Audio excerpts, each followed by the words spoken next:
Creamline, CMFT, Petrogas Angels at Cherry Tigo secured na sa semis game. Tapatan na ng magagaling. Sister team na CCS at Titans tulungan sa semis round at Petrogas Angels mas lalong maghalimaw sa semis game. Bongga ka hype! This is me, your Kuya Jay, the news spreader for today's video. Bago natin yan simulan, please support this channel by clicking like, share, subscribe, and spike the notification bell para maging updated ka sa hype ganap sa Pinas.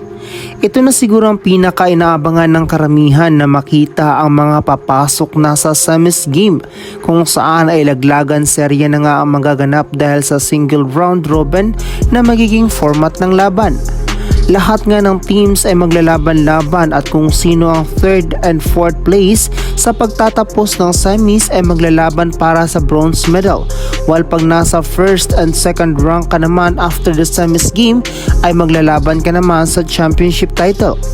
Dito nga ay mukhang mahihirapan ang mga teams sa kanilang mga laban dahil sa napakahusay na nga ang magiging tapatan nila.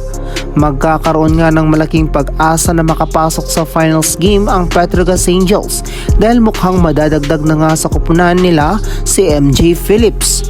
This will be a headache sa team dahil napakataas nga ang naging performance ni Phillips when she became a middle blocker sa Petrogas Angels at dalawang conferences nga nito ay nakakuha ito ng best middle blocker sa PVL.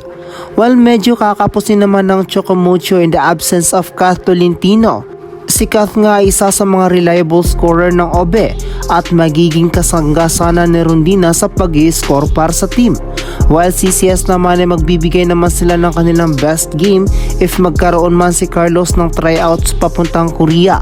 They will be on an A game dahil present pa naman si Gumabaw na very consistent din pagdating sa opensa ng Creamline. Lastly, the Cherry Tigo who managed to climb. Nagkaroon nga ng doubt before ang mga fans ng Cherry, ngunit dahil sa napakahusay na ipinakita nito ay nagkaroon nga ulit sila ng momentum sa laban at ngayon ay parte na sila sa semis round. Hindi nga natin pwedeng ismulin dahil pinataob lang naman ito ang Petrogas Angels at Creamline na mga bigating team, kaya't for sure ay magagawa din nila ito ng paraan sa semis round. Sa ngayon ay napakahigpit nga ang magiging labanan dahil dikitan nga lang ang mga teams na may malaking tsansang makasilat ng kampyonato. Mga ka-spike, madidepensahan pa kaya ng Creamline ng kanilang trono sa PVL o maagawan na sila ng mga nagbabantang Cherry Tigo, Petrogas Angels at Chocomucho Flying Titans? Baka may opinion ka patungkol rito? Comment down below. Salamat sa pagtutok mga ka-spike. Sana nag-enjoy ka at sana di ko nasayang oras mo. Kaya don't forget to like and subscribe. Salamat sa suporta.